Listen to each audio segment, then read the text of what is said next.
Título del mensaje de esta mañana: gracia admirable. Ya sabe a la gracia de quién se refiere seguramente, aquel cuyo nombre es admirable, ¿verdad? Bien, vamos a tomar una extracción del Salmo 49, que van a ser los versos 3 al 8, 11 al 12 y 14 al 15, simplemente para ahorrar tiempo y conservar la idea de igual manera. Vamos a leerlo en el nombre del Padre y del Hijo y del Espíritu Santo, y los creyentes con alegría decimos amén. Mi boca hablará sabiduría y el pensamiento de mi corazón inteligencia. Inclinaré al proverbio mi oído, declararé con el arpa mi enigma. ¿Por qué he de temer en los días de adversidad, cuando la iniquidad de mis opresores me rodeare? Los que confían en sus bienes y de la muchedumbre de sus riquezas se jactan. Ninguno de ellos podrá en manera alguna redimir al hermano, ni dar a Dios su rescate, porque la redención de su vida es de gran precio y no se logrará jamás. Verso 11. Su íntimo pensamiento es que sus casas serán eternas y sus habitaciones para generación y generación. Dan sus nombres a sus tierras, mas el hombre no permanecerá en honra. Es semejante a las bestias que perecen. Verso 14. Como a rebaños que son conducidos al Seol, la muerte los pastoreará, y los rectos se enseñorearán de ellos por la mañana. Se consumirá su buen parecer y el Seol será su morada. Pero Dios redimirá mi vida del poder del Seol, porque Él me tomará consigo. Amén.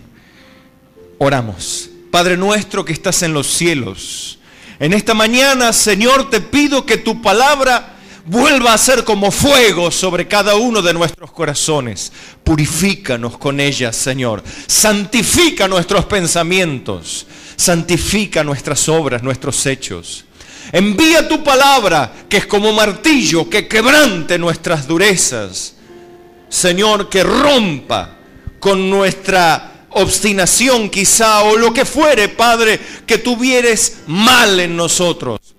Echa fuera al enemigo de nuestras almas que intenta sembrar miserias en nuestro corazón. Señor, rompe las prisiones de aquellos que están tristes, atribulados, confundidos. Sácalos a abundancia, libertad, Señor. Sea hecha tu voluntad en esta mañana por intermedio de tu potente palabra sobre tu pueblo, Señor. Vivifícanos conforme a ella. Vivifícanos conforme a tus muchas misericordias. Hazles ver el bien a tu pueblo que te ama. Haz que el temor de Jehová les gobierne y el gozo de tu Espíritu Santo sobreabunde en sus corazones. Para gloria de tu nombre, bendición de ellos, de sus familias y de multitudes, en el nombre de Jesucristo. Y todos decimos amén. Alabemos a Dios una vez más en esta mañana.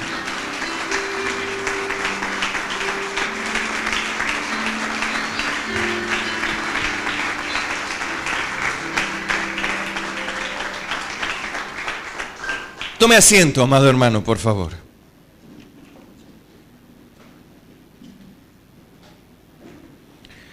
Bien, vemos como, este instrumento que utilizaba el salmista, ¿no? El arpa, muy común en esa época también. Y con él el canto que expresa el sentir del corazón de una persona en general, como lo sabemos. Los cantos en general expresan el sentir del corazón de un ser humano. En este caso de un buen creyente, de un creyente conforme al corazón de Dios. Entonces, qué bueno ver el corazón de una persona que tiene ese corazón conforme al de Dios, para que de alguna manera podamos decir nosotros con sinceridad: Señor, yo también quiero tener ese corazón. Yo también quiero tener ese corazón de salmista, ese corazón de creyente, ese corazón que reconoce su pecado, que reconoce la soberanía de Dios, que reconoce la omnipotencia de Dios, la inhabilidad o incapacidad humanas, que echa por tierra toda la vanidad de este mundo, o que desprecia la vanidad y que admira la gracia divina. Vemos en este caso la observación que hace el salmista, componiendo por supuesto seguramente con el estilo hebreo de aquella época, sus cantos, que por supuesto ahora nosotros en el español mucho menos y traducido también menos aún, el hecho de que no tenga rima ni concuerden los versos, pero sí, por supuesto, conllevan la idea de lo que se quiere decir, que es en definitiva lo que importa. No importa la melodía, ni la rima, ni el estilo literario, sino lo que importa es que se entienda lo que se quiso escribir. Bien, lo que se quiso escribir es esto, que la gente sin Dios, la gente que no tiene verdaderamente a Dios, se jacta de lo que tiene y se confía en lo que tiene. Pero el salmista dice, en definitiva, toda esta gente, un día, tanto como el sabio descenderá al lugar de los muertos, el Seol es el lugar de los muertos. En definitiva, un día morirá, pero ellos piensan que sus casas son eternas, ellos piensan que sus riquezas las tienen para siempre, ellos piensan que lo que tienen es lo que les conserva la vida. No se están dando cuenta que un día todo eso se acabará, que van a terminar como el perro que tienen, en el sentido de que el perro vive, qué sé yo, 14, no sé quién tuvo un perro que haya vivido 15 años y termina sus días, ¿no? Por hablar de un animalito de esta creación. Así el ser humano termina sus días, tarde o temprano termina sus días. Bueno, de la misma manera, el que se jacta en sus bienes, de la misma manera el que confía en lo que tiene, es semejante a las bestias que perecen, a los animalitos que se mueren, sin más ni más. Al punto que inclusive habla de un término muy feo, ¿no? Porque se refiere quizá a aquel que voluntaria y conscientemente desprecia la gracia de Dios, ¿no? Porque dice, la muerte los pastoreará. ¿A usted le gustaría que lo pastoree la muerte? ¿Qué significa esto que la muerte los pastoreará? Significa que su pastor va a ser toda su eternidad la muerte. Qué feo. Qué fea esta frase, ¿no? Pero los rectos se enseñorearán por la mañana. ¿Pero por qué? Porque Dios redimirá de la muerte el alma de los justos y le tomará consigo. Estas palabras, las del verso 15, me hacen acordar a las palabras de Jesús, si usted recuerda, cuando dice, me voy a preparar lugar. Si no veré lugar, se los hubiese dicho, pero voy a preparar lugar para vosotros.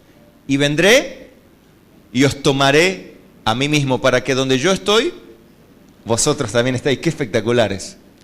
Esto es lo mismo que decía David, porque Él me tomará consigo. Son las mismas palabras de Jesús. Jesús viene a tomar consigo a su pueblo, viene a rescatarlo, a redimirlo. Porque redimir significa pagar para rescatar. Eso es el significado de la palabra redención. Redención significa pagar un precio para rescatar. Eso es lo que hizo Jesús. Pagó un precio muy alto. ¿Cuál es el precio? Su vida, su sangre. Un precio muy alto, porque es el precio de la sangre de Dios, no la sangre de un hombre apenas pecador, sino es la sangre del Dios hecho hombre, que es de un valor infinito. Por eso es que puede redimir infinitamente al hombre, porque la sangre de Dios no tiene el mismo valor que la sangre de un pecador.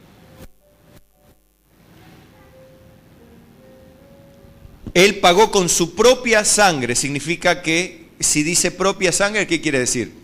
Que es su sangre, es la sangre de Dios.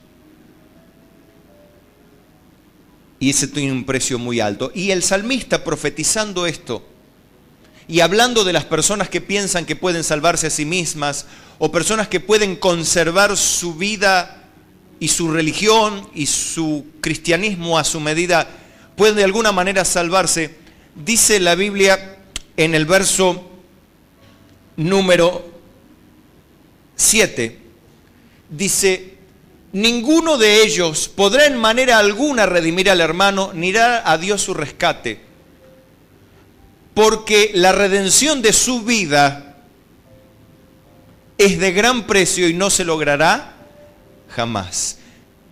El salmista sabía perfectamente que el rescate del alma no se puede pagar con obras ni con dinero. No podemos hacer nada para Dios, nada podemos hacer para Dios que pueda de alguna manera hacernos merecer el rescate que Él quiere llevar a cabo en nuestras vidas. De ninguna manera. Sin embargo, hay personas que piensan que el rescate todavía de alguna manera lo pueden pagar en cierta forma, ¿no? Dicen la gracia, hablan de la gracia, pero quizá no la entienden. La entienden meramente como un dicho teológico, como una frase teológica, pero no tienen el concepto, no lo ven. No ven el concepto de la gracia, porque primero es un concepto difícil y por otro lado es un concepto que enfrenta el orgullo humano. Es un concepto que confronta la soberbia y la jactancia humana. La gracia es algo que es maravillosamente bendito el concepto, pero a su vez es tremendamente confrontador con la soberbia y la autosuficiencia humana.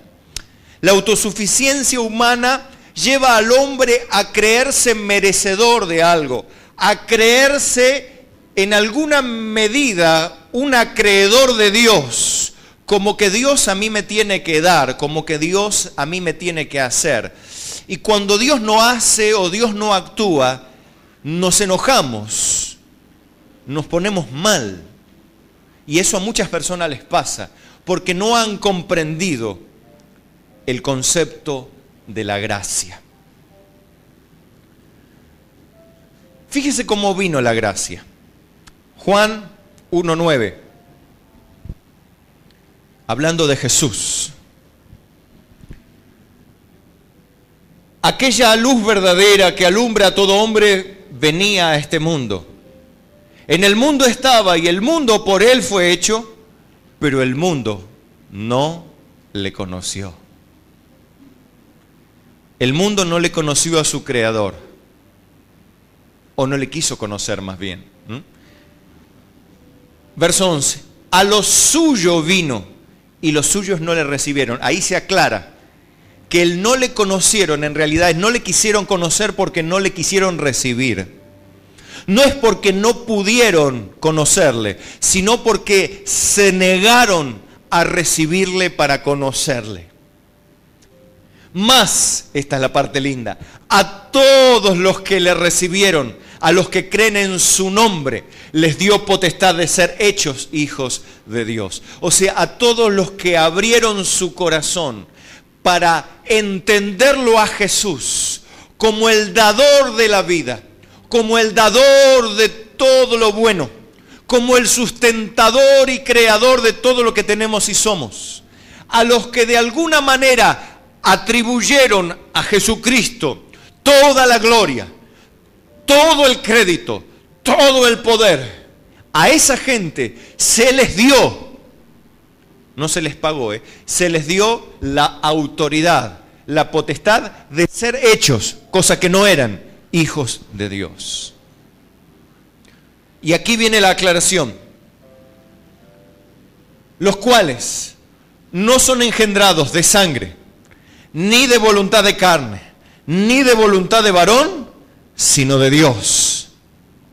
O sea, que no nace de la voluntad humana la redención, la salvación, sino que nace de la voluntad divina, no tuya, ni mía. Pero yo le recibí, pastor. Yo recibí a Cristo y su verdad. Pero le recibiste porque Él te visitó. Él dijo a sus discípulos y por ende te lo dice a ti y a mí. Yo os elegí a vosotros, vosotros no me elegisteis a mí.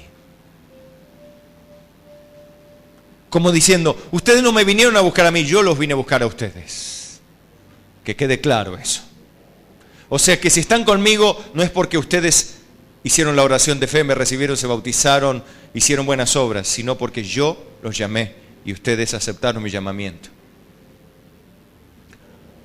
Y aquel verbo fue hecho carne, hablando de Jesús, y habitó entre nosotros y vimos su gloria, gloria como del unigénito del Padre, lleno de gracia y de verdad. ¡Qué maravilloso! Esa es la expresión de Dios, verdad y gracia.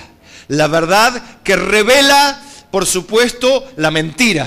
Cuando la verdad sale a la luz, se expone la mentira, se expone la oscuridad, se expone la falsedad y toda la obra del padre de mentira y todos los que aman y hacen mentira. Cuando la verdad sale a la luz, los mentirosos, ¿qué hacen?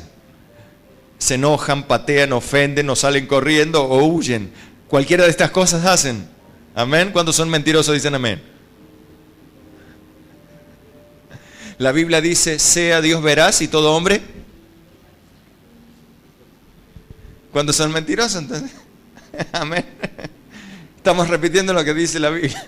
Bueno, por supuesto está fuera de contexto lo que estoy aplicando, bueno, pero a veces así se hace, hermano. Se saca un versículo de contexto, la Biblia dice que sea Dios veraz y todo hombre mentiroso. ¿Cuántos son mentirosos? Amén. ¿Sí son? Bien. ¿Vio lo peligroso? Yo me doy cuenta, ¿vio lo peligroso que es manipular las escrituras? Yo lo puedo hacer, pero se lo digo cuando lo manipulo. Es como el mago que hace magia, ve, esto se hace así. ¿Vio cuando se hace el truquito y dice, bueno, esto se hace, la monedita pasa por acá, y se le cuenta al mago, pero si no, usted no sabe. Bueno, así pasa con el predicador que tiene otra intención. Yo porque le digo cómo se hace, para que usted sepa, a ver cómo viene la mano. Aprende, hermano. Juan dio testimonio de él y clamó diciendo, este es de quien yo decía, el que viene después de mí es antes de mí, porque era primero que yo, porque de su plenitud tomamos todos, y gracia sobre gracia. Pues la ley por medio de Moisés fue dada, pero la gracia y la verdad vinieron por medio de Jesucristo. Amén, aleluya. La gracia y la verdad. La verdad, o sea, la revelación de la voluntad de Dios, del plan de Dios, de la ley de Dios, vino por medio de Jesucristo. Pero también vino la gracia. Y eso vamos a ir entendiendo. Esa gracia admirable que vino por medio de Jesucristo. La verdad vino de manera que todos queden por la palabra juzgados, porque Jesús dijo, yo no vine a condenar al mundo, sino para que el mundo fuese salvo por mí. Yo no condeno a nadie, la palabra que yo os hablo, ella en aquel día les juzgará. Yo no juzgo a nadie, dice Jesús. Yo no vine a juzgar ahora, yo vine a salvar al mundo. La palabra que yo les doy, la palabra que yo les hablo, esa les juzgará en aquel día, en el día postrero, les juzgará. Esa palabra. Esa verdad es la palabra que juzgará en aquel día las intenciones de los corazones de los hombres, los pensamientos y las acciones. Pero también Él no solamente vino a traer la verdad que en aquel día condenará a los pecadores y justificará a los redimidos, sino que vino a expresar y traer la gracia, que justamente es lo que muchos no comprenden, lo que hace que los seres humanos que le recibieron sean rescatados de la muerte, del pecado, de la maldad, de la mentira, y reciban la bienaventurada vida de Dios que Dios ha preparado para aquellos que le aman. Pero fíjense, ya lo vimos en los primeros versículos, que esta gracia se puede rechazar. A lo suyo vino y los suyos no le recibieron.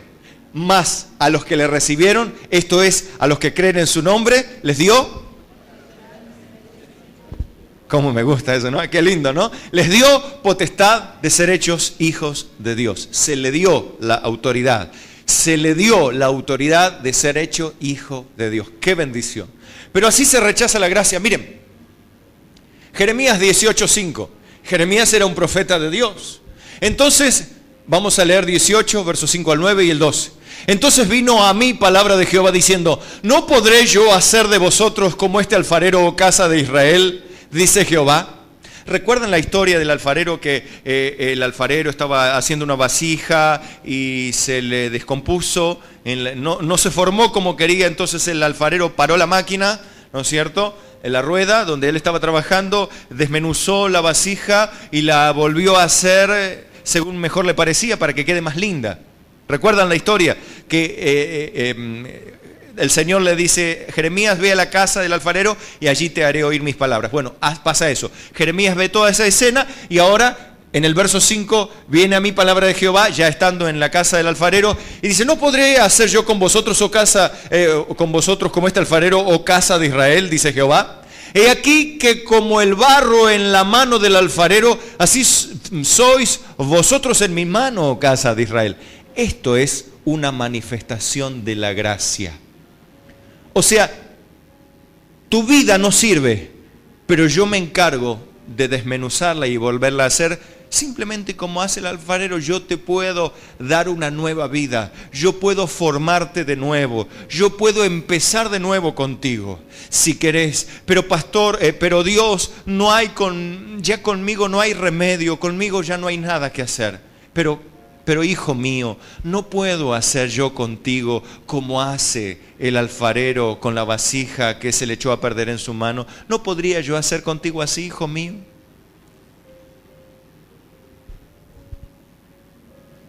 Entonces, el verso 7 dice el Señor, en un instante hablaré contra pueblos y contra reinos para arrancar y derribar y destruir.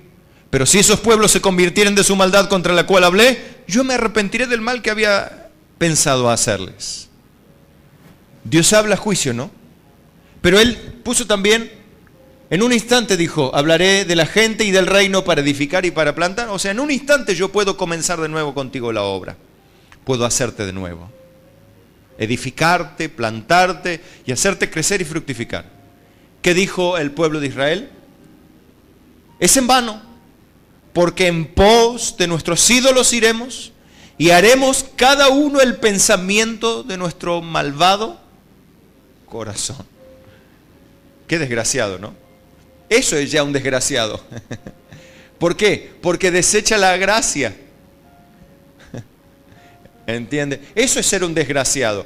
Porque ves la humildad, la maravillosa misericordia de Dios, que es sin duda inmerecida porque se había echado a perder la vasija al barro en las manos del alfarero. Entonces, no sirve esto, pum, agarra otra cosa, vamos a empezar de nuevo. No, sin embargo, comienza a hacerte de nuevo cuando ya no servías más para nada.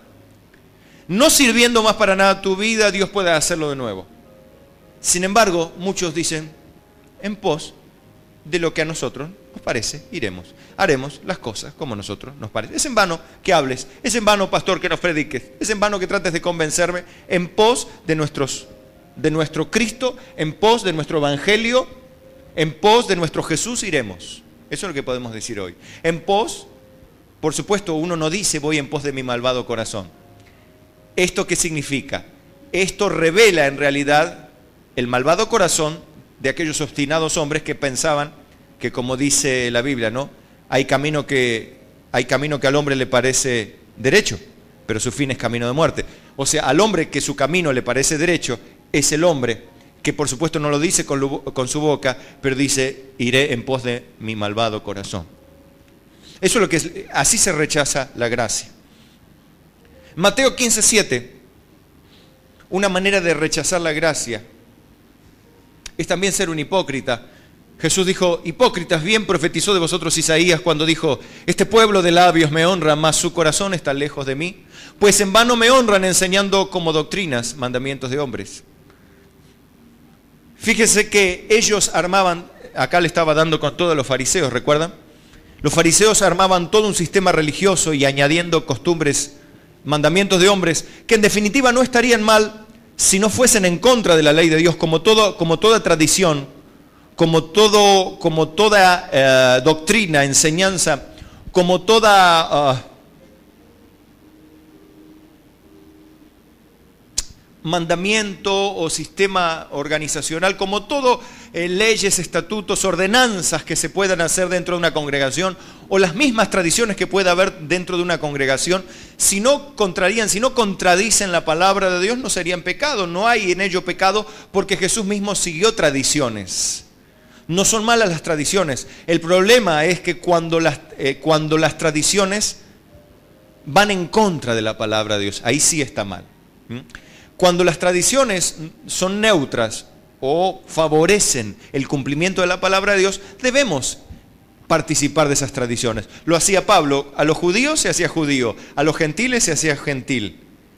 A todos se hacía de todo con tal de ganar a algunos. ¿Esto qué significa? ¿Que hacía los pecados de los gentiles para ganar a los gentiles y hacía los pecados de los judíos para ganar a los judíos? No, sino que seguía las tradiciones de cada uno de ellos para estar a la par. O sea, no está bien no querer adaptarse a las tradiciones de una nación. Yo no puedo imponer tradiciones o costumbres mías donde la mayoría tiene otras. Mientras tanto, o siempre y cuando esas tradiciones no confronten o no desacrediten o no pongan a un costado los principios de la palabra del Señor. Ahí sí, primero es necesario respetar la palabra de Dios antes que los mandamientos de hombres y las costumbres. La hipocresía de honrar a Dios, por supuesto, hace esto que hace: que el hombre, con sus muchos mandamientos, con sus muchas tradiciones, con sus costumbres, diga: Dios, nosotros estamos teniendo nuestro culto para ti, pero lo hacemos a nuestra manera, como nos parece, lo hacemos según nuestro corazón, según nuestro deseo. Y nosotros cantamos a Dios y alabamos a Dios, pero lo hacemos como a nosotros nos parece. Esa hipocresía religiosa es despreciar la gracia de Dios. ¿Por qué? Porque está de alguna manera confiando en nuestra riqueza. Nuestra riqueza son nuestras tradiciones, por ejemplo. Nuestras riquezas pueden ser nuestra linda manera de hacer las cosas, nuestra linda manera de hacer culto, nuestra linda manera de presentar un espectáculo evangélico. Hay espectáculos evangélicos y cultos evangélicos que son verdaderamente un espectáculo, ¿verdad? Hemos visto inclusive videos donde hay cultos evangélicos que son verdaderamente superiores a muchos espectáculos públicos que tradicionalmente vemos en el noticiero, o de los cuales éramos partícipes muchos de nosotros, y de los cuales quizá algunos siguen siéndolo por allí. Pero bueno, eso es un tema a solucionar aparte. Lo que sí es cierto que los espectáculos muchas veces pueden suplantar a los mandamientos de Dios. Pueden darnos una cierta sensación de que estamos honrando a Dios. En nuestra iglesia nosotros hacemos así. En nuestra iglesia Dios nos da porque nosotros tal. En nuestra iglesia recibimos porque nosotros tenemos así. Porque nosotros y nosotros y nosotros y nosotros y nosotros. Gloria a nosotros. Sin darnos cuenta, nos estamos atribuyendo la gloria y el mérito. Por eso es despreciar la gracia. Y se rechaza de esa manera. Es una manera solapada de rechazar la gracia, pero sin duda es una frontal manera de rechazar la gracia de Dios.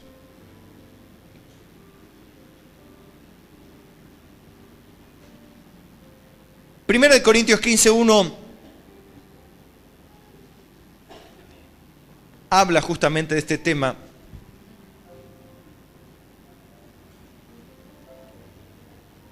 De cómo se rechaza la gracia.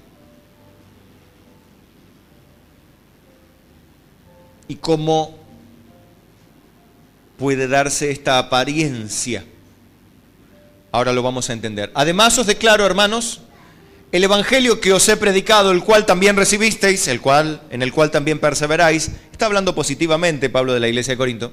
Por el cual asimismo, si retenéis la palabra que os he predicado, sois salvos, si no creísteis en vano. O sea, que si de verdad creísteis el Evangelio, entonces la salvación ha llegado a tu vida. Pero, dice luego el verso 3, porque primeramente os he enseñado lo que asimismo recibí, que Cristo murió por nuestros pecados, conforme a las Escrituras, y que fue sepultado y resucitó al tercer día, conforme a las Escrituras. Bien, eso es, en una palabra, el Evangelio, ¿no es cierto? Pero puede ser que yo haya creído en vano. ¿En qué sentido creído en vano? ¿Cómo yo puedo creer? ¿O creo o no creo? O sea, escucho, pero no lo hago mío. Eso es creer en vano. Escucho el Evangelio, escucho la gracia de Dios, que Cristo murió por mis pecados y resucitó al tercer día, todo conforme a la Escritura, al plan de salvación de Dios. Puedo yo entenderlo, comprenderlo por la gracia de Dios, pero no ser salvo. ¿Por qué? Porque no quiero aceptar las condiciones de la redención o de la salvación o de la gracia de Dios. Quiero conservar todavía mi orgullo de ser una buena persona. Quiero conservar conmigo todavía el concepto que tengo de mí. Quiero conservarme con una alta autoestima o un buen concepto de mí, que soy un buen cristiano dentro de todo, que hago obras de bien, yo cumplo con todo en mi congregación. Quiero sentirme bien porque hago todo lo que se dice que hay que hacer. Entonces, yo puedo llegar a creer en vano si hago mío esto para honrar a Dios, o para sentirme bien yo, o para calmar mi conciencia, o sentirme realizado, satisfecho conmigo mismo. Entonces, si yo me siento satisfecho conmigo mismo, ¿digo bien? Sí. Estoy rechazando la gracia de Dios, porque no tolero que yo sea una persona que le falte mejorar, que le falte cambiar. Y esa actitud es un rechazo a la gracia de Dios.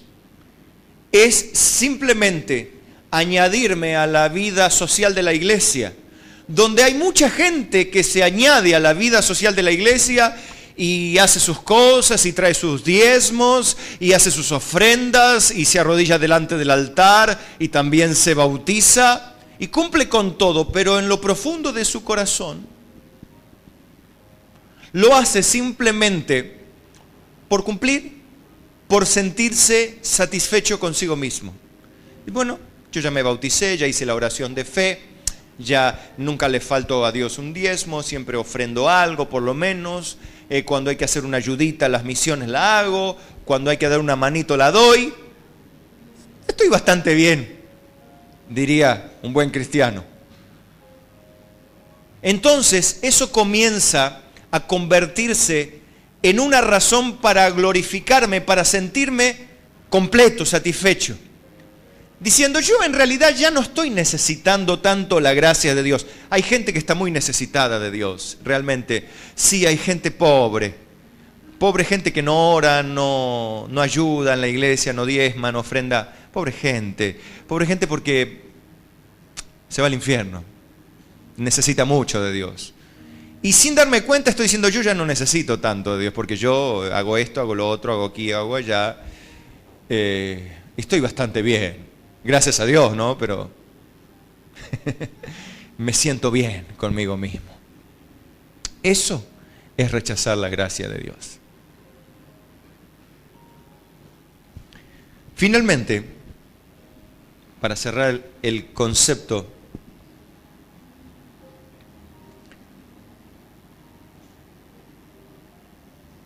de la gracia, del rechazo a la gracia, lo completo simplemente con una exhortación bíblica, que es de Pablo a los cristianos corintios, en 2 Corintios 6, 1 y 2. Dice, así pues nosotros, como colaboradores suyos, os exhortamos también a que no recibáis en vano la gracia de Dios, porque dice, en tiempo aceptable te he oído, y en día de salvación te he socorrido. O sea que la gracia se puede recibir en en vano. Se puede recibir en vano. Mire el concepto de Pablo respecto de sí mismo y la gracia de Dios. 1 Corintios 15, 9 al 10. Porque yo soy el más pequeño de los apóstoles, que no soy digno de ser llamado apóstol, porque perseguía la iglesia de Dios. Pero por la gracia de Dios soy lo que soy, y su gracia no ha sido en vano para conmigo.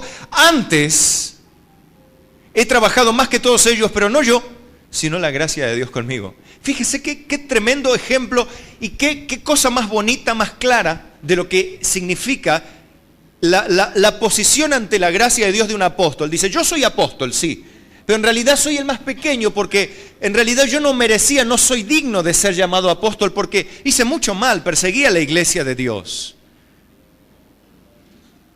Pero lo que soy en realidad no lo soy porque soy bueno, porque soy un estudioso, porque sé 3 idiomas, porque estudié en la universidad junto a Gamaliel, que fue mi profesor. No soy lo que soy porque Gamaliel fue mi profe, sino soy lo que soy por la gracia de Dios. Y por la gracia de Dios, voy a usar otra palabra, he laburado más que todos.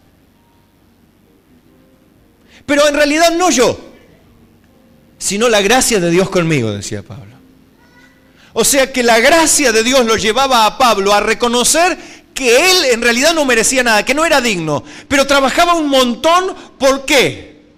Porque él, siendo indigno, fue hecho digno para ser un gran hombre, no siendo nada. Pero no él en realidad, sino por la gracia, el favor, la misericordia de Dios. Ya varias palabras que van formando el concepto de gracia en su mente ahora. Mejor que el ejemplo de Pablo, ninguno. Otro. El concepto de Juan respecto de sí mismo y la gracia de Dios. Él decía en Lucas 3, 16, 17, cuando le preguntaban, ¿tú eres el Cristo que había de venir? Y él les respondió a todos, yo la verdad os bautizo en agua, pero viene uno más poderoso que yo, de quien no soy digno de desatar la correa de su calzado. Él os bautizará en Espíritu Santo y fuego. Su aventador está en su mano y limpiará su era y recogerá el trigo en su granero y quemará la paja en fuego que nunca se apagará. Juan decía, viene uno después de mí que es más poderoso que yo, del cual no soy digno de desatar la correa de su calzado. Yo en realidad bautizo en agua, él bautiza en Espíritu Santo y fuego. O sea, hay una abismal diferencia entre él y yo. Yo soy un hombrecito, él es Dios. Y no soy digno de desatar ni siquiera la correa de su sandalia. Recuerde que lo que hacían los esclavos, y los esclavos de más baja condición, los esclavos que llevaban la tarea de limpiar los pies o lavar los pies. Para lavar los pies, primero, ¿qué había que hacer? Y desatar la correa de la sandalia. Bueno, no era ni digno ni para eso. Así, de esa manera representaba Juan el Bautista la indignidad de él ante Dios. O sea, no se sentía por ser, porque usted sabe cómo habló Jesús respecto de Juan. Porque de los nacidos de mujer no hay otro profeta más grande que Juan. Eso dijo Jesús de él. Pero Juan dijo de él, yo no soy digno de desatarle la correa ni de la sandalia del Señor. Los esclavos de Cristo, la palabra griega que se usa, ¿recuerdan esa palabra? Que se traduce como esclavos o siervos de Jesucristo. Es la palabra doulos, ¿recuerdan la palabra griega doulos? Que representa el esclavo de más baja condición, el esclavo de más baja categoría. Esa es la palabra griega que usa Dios para hablar y referirse a los que son llamados siervos de Jesucristo. O sea, que tienen que tener esa idea los hombres que reciben la gracia de Dios, que son llamados a ser hijos, sí, para recibir una herencia, pero en el mientras tanto deben considerarse como ese doulos, ni siquiera dignos de desatar la correa de la sandalia del Señor. Otro caso para dar un ejemplo, el concepto del centurión respecto de sí mismo y la gracia de Dios. ¿Recuerdan ese centurión que tenía uno de sus criados enfermos? Mire, la fe de este hombre, Lucas 7, 2 al 7 dice, y el siervo de un centurión, a quien éste quería mucho, era como un familiar para él, estaba enfermo y a punto de morir. Cuando el centurión oyó hablar de Jesús, le envió unos ancianos de los judíos rogándole que viniese y sanase a su siervo. O sea, el centurión, ¿a quién le rogó? Le rogó a un anciano de los judíos para que Jesús, a ver cómo dice, el verso 3 y 4, dice, oyó hablar de Jesús, le envió unos ancianos de los judíos rogándole que viniese a sanar a su siervo. Rogándole, escuche, era un centurión. No era un soldado romano apenas, era un centurión, o sea, era un oficial romano. Rogándole a un carpintero de Nazaret, por intermedio de los judíos, sobre quienes él como oficial romano tenía completa autoridad. Y podía inclusive abusar de su autoridad y nadie le iba a decir nada. Porque era romano y porque las cosas se manejan como en Roma se dice y punto. Sin embargo, este hombre rogó que viniese y sanase a su siervo, a quien quería mucho. Evidentemente se empieza a descubrir en este oficial romano que su siervo no era un empleadito despreciable, sino que era alguien querido para él. Eso habla de un oficial que amaba, evidentemente, y respetaba la condición humana. No era un hombre desalmado o inhumano. Era un hombre que respetaba la condición humana. Bien. Ellos vinieron a Jesús y le rogaron con solicitud, diciéndole, es digno, diciéndole, maestro, este centurión es digno, es un buen hombre, lo conocían. Es digno que le concedas esto. Ellos estaban intercediendo por el centurión delante de Jesús. Porque ama nuestra nación y nos edificó una sinagoga. ¿Qué les edificó? Una sinagoga. No le alquiló una piecita. Les edificó una sinagoga. Un centurión ganaba buen dinero de Roma. Y tenía el dinero para edificar una sinagoga. La edificó para los judíos. Maestro, es bueno este hombre, en serio. Es digno de que vayas y le sanes. Y Jesús fue con ellos. Jesús no ha dicho ni palabra, ¿no? Pero ya no estaba lejos de su casa, el centurión envió a él unos amigos diciéndole, Señor, Señor, no te molestes, pues no soy digno de que entres bajo mi techo. ¿Cómo? Los judíos decían que él era digno. Lo mismo decía Jesús de Juan el Bautista, pero el centurión, respecto a Dios, decía, no soy digno de que entres bajo mi techo, por lo que ni aún tuve por digno de venir a ti. O sea, no tuve ni siquiera por digno ir a ti. Pero di la palabra y mi siervo será sano. Bueno, y ahí usted sabe todo el tema, ¿no? Qué tremendo. Fíjese el concepto que se tenía de este hombre, que evidentemente era un hombre bueno. Lo hemos analizado un poquito allí en las Escrituras, hemos visto un panorama general, podemos ver el perfil de este centurión, de este oficial romano. Pero vemos el concepto que él tenía de sí respecto de Dios. Decía, Señor, lo único que te ruego es envía tu palabra y mi criado sanará. No soy digno de que entres, o sea, no soy merecedor. Y el Señor, por supuesto, dice, ni aún en Israel he hallado tanta fe. Bueno, vete. Y cuando se va para su casa en aquella misma hora, bueno, estaba sano el siervo. Recibió la gracia de Dios.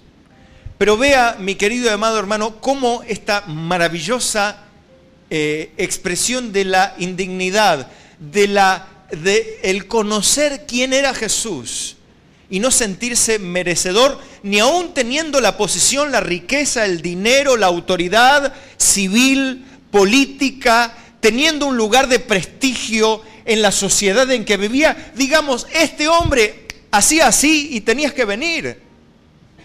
Pero ¿cómo es posible que un hombre, teniendo tal posición, teniendo dinero, teniendo reputación, pudiese tener esta humildad delante de Dios, hermano?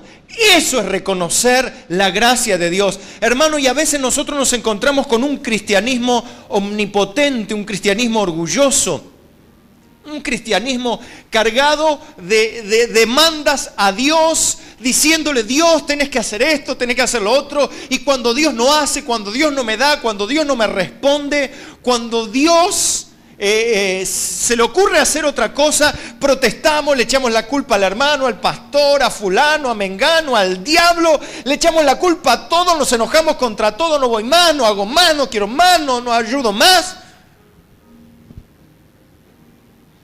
Todo porque pensamos que Dios nos debe, que Dios no hace lo que nosotros esperábamos que haga. O no hacen con nosotros lo que nosotros esperábamos que se hiciese. Nos enojamos, nos ponemos mal, nos sentimos dignos de que nos atiendan, nos sentimos dignos de merecer el favor de Dios. Esa es la antítesis de la gracia.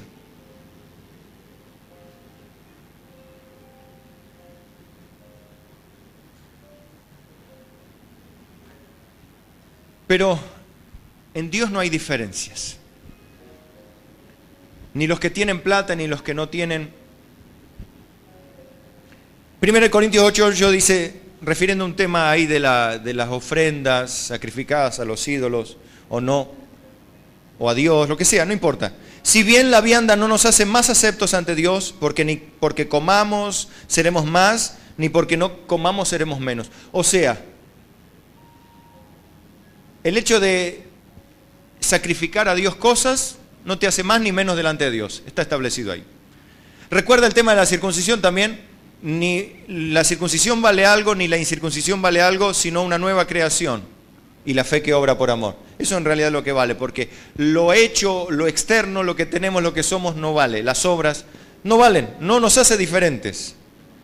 Segunda de Crónicas 19:6, la exhortación que se le da a los que van a juzgar al pueblo, ¿no? Y se le dijo a los jueces: mirad lo que hacéis, porque no juzgáis en lugar de hombres, sino en lugar de Jehová, el cual está con vosotros cuando juzgáis. Sea pues con vosotros el temor de Jehová, mirad lo que hacéis, porque con Jehová nuestro Dios no hay injusticia, ni acepción de personas, ni admisión de cohecho. O sea, les decía a los hombres que iban a estar en autoridad y que iban a juzgar el caso de algunas personas: miren lo que hacen, porque ustedes van a juzgar gente y van a ocupar el lugar de Dios. Pero háganlo en el temor de Dios, porque miren que con Dios no se juega. Dios no va a tomar por inocente al culpable, Dios no hace acepción de personas, con Dios no hay injusticia y cada uno la injusticia que recibiere le va a recibir lo que sembró. O sea, con Dios no hay diferencia, ustedes son jueces, pero miren que por el hecho de que sean jueces no los hace más aceptos delante de Dios. A veces, hermano, pensamos que por tener un cargo o por ser ministro somos más aceptos delante de Dios. Hermano, todos somos iguales ante Dios. No hay acepción de personas. Lo dice más claramente en Gálatas 3:27. Porque todos los que habéis sido bautizados en Cristo, de Cristo estáis revestidos. Ya no hay judío ni griego, no hay esclavo ni libre, no hay varón ni mujer, porque todos vosotros sois uno en Cristo Jesús. Y si vosotros sois de Cristo, ciertamente linaje de Abraham sois y herederos según la promesa. Fíjese que este texto revoca toda esa idiotez que se habla respecto de que la Biblia es machista, cuando claramente el apóstol Pablo, escribiendo a los Gálatas, diciéndole: delante de Dios no hay rico ni pobre, judío ni gentil, hombre ni mujer. Dios no hay acepción de personas, no hay macho ni mujer al servicio de ningún macho. O sea que la Biblia no es machista. la sociedad moderna o la sociedad de aquel tiempo es machista. Hoy no se sabe si es machista o qué es lo que es. No importa tanto lo que es, sino que es bien orgullosa, eso sí sé que es. Pero en aquel tiempo y en aquellas épocas era muy machista y la mujer estaba muy degradada.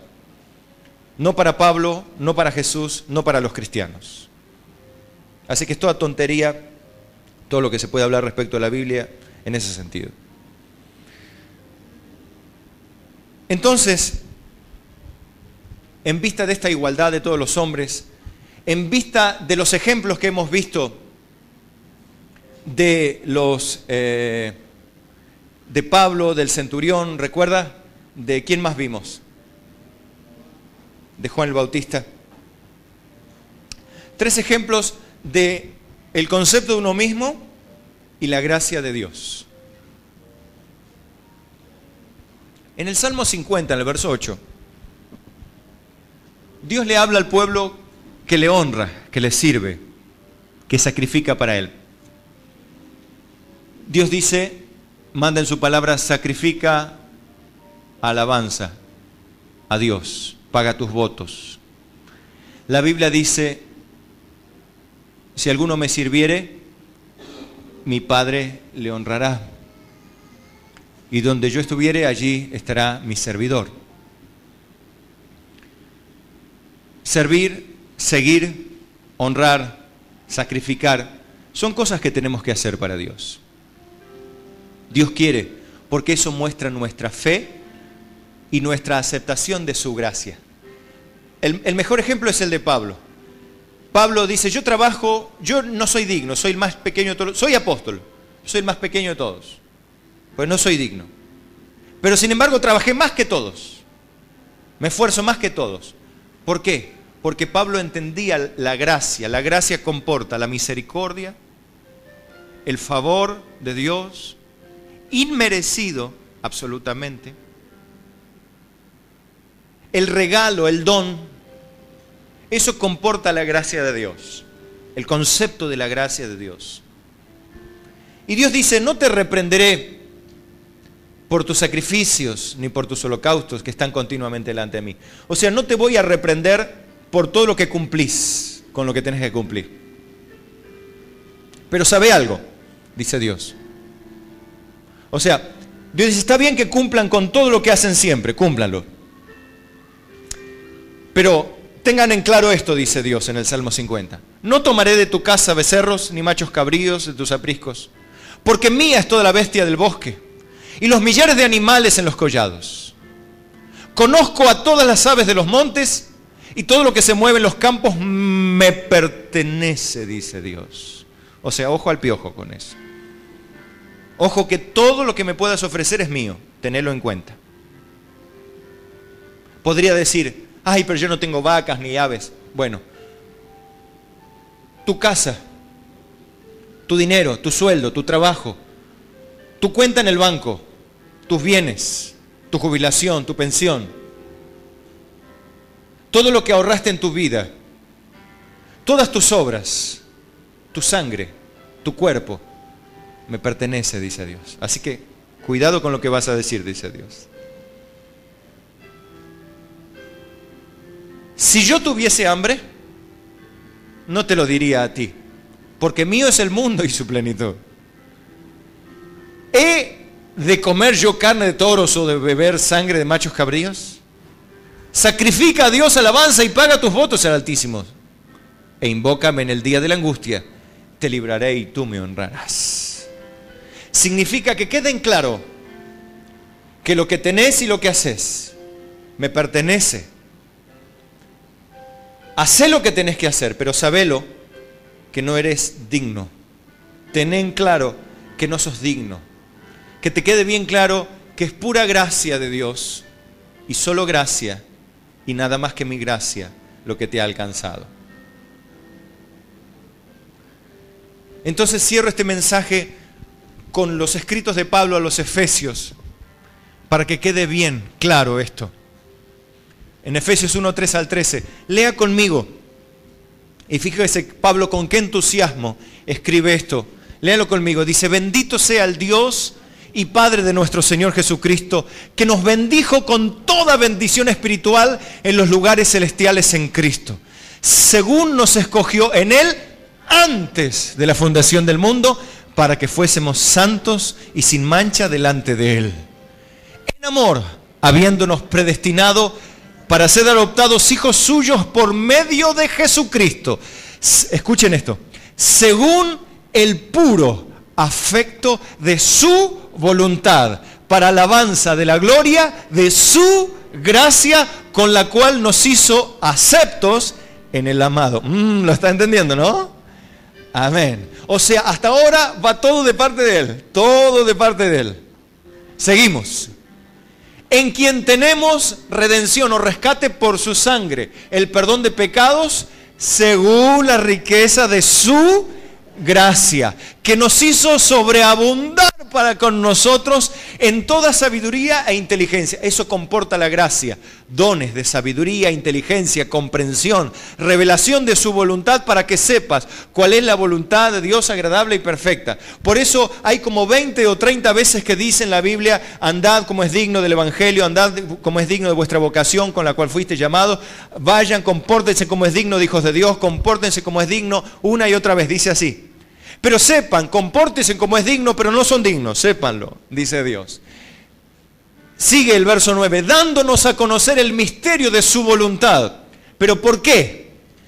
Según su beneplácito, el cual, ¿qué es el beneplácito? Porque a Él le vino bien, le plació a Él para bien, hacerte conocer su voluntad. El misterio del plan de Dios. ¿Cuál misterio? De reunir todas las cosas en Cristo, en la dispensación del cumplimiento de todos los tiempos. Así las que están en los cielos, como las que están en la tierra. Reunir todo en Cristo, en todos los tiempos. ¿En quién? En Cristo. ¿Vio? Lo está entendiendo. En Él asimismo tuvimos herencia. Mire esto. Este es el misterio, que ya tuvimos la herencia antes de la fundación del mundo. Antes que fuésemos, el Padre ya estaba escribiendo el testamento. ¡Qué tremendo! ¡Qué maravilloso! ¡Aleluya!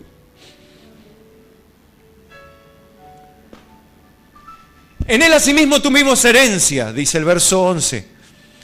Habiendo sido predestinados conforme al propósito, escuche, del que hace todas las cosas según el designio de su voluntad. Piensa en todas las cosas que le pasan, hermano. Si Él determina algo sobre tu vida, acéptalo humildemente. Él es Dios y Él hace su voluntad, a fin de que seamos para alabanza de su gloria, no la mía, no la del ministerio, ni del ministerio de nadie, hermano. No para la gloria de ningún hombre, por el amor de Dios, sino para la gloria de Él, a fin de que seamos alabanza de su gloria, nosotros los que primeramente esperábamos en Cristo. En Él también vosotros, habiendo oído la palabra de verdad, el evangelio de vuestra salvación, y habiendo creído en Él, fuisteis sellados con el Espíritu Santo de la promesa. Aleluya. Hermano, qué bendición. Recuerde las prédicas de Pedro. Arrepentíos.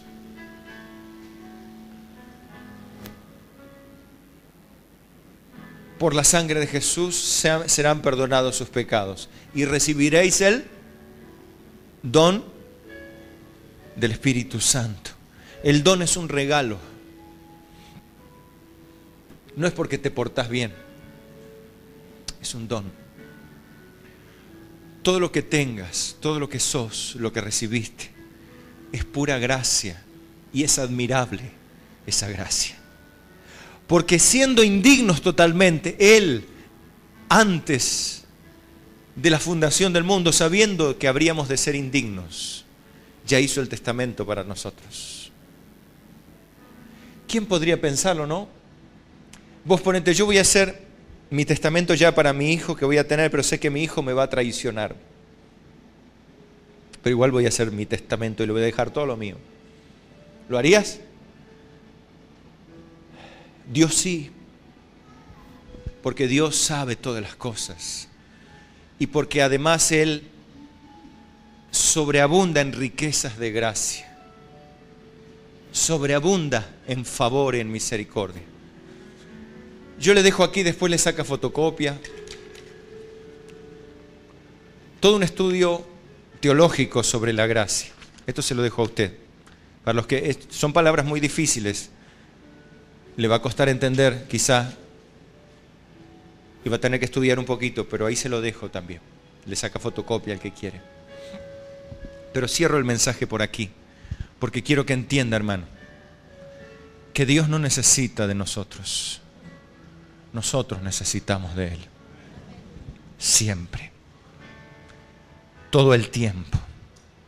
Y que todo lo que hagamos y todo lo que le demos y lo que le tengamos que dar siempre sea para honrarlo, no para cobrarle algo, sino para honrar las riquezas de su gracia. Todo lo que le des, Señor, es por tu gracia y por tu misericordia. Lo que yo te doy, lo que tengo y soy, es por tu gracia. Solo por tu gracia. Gracias, Padre.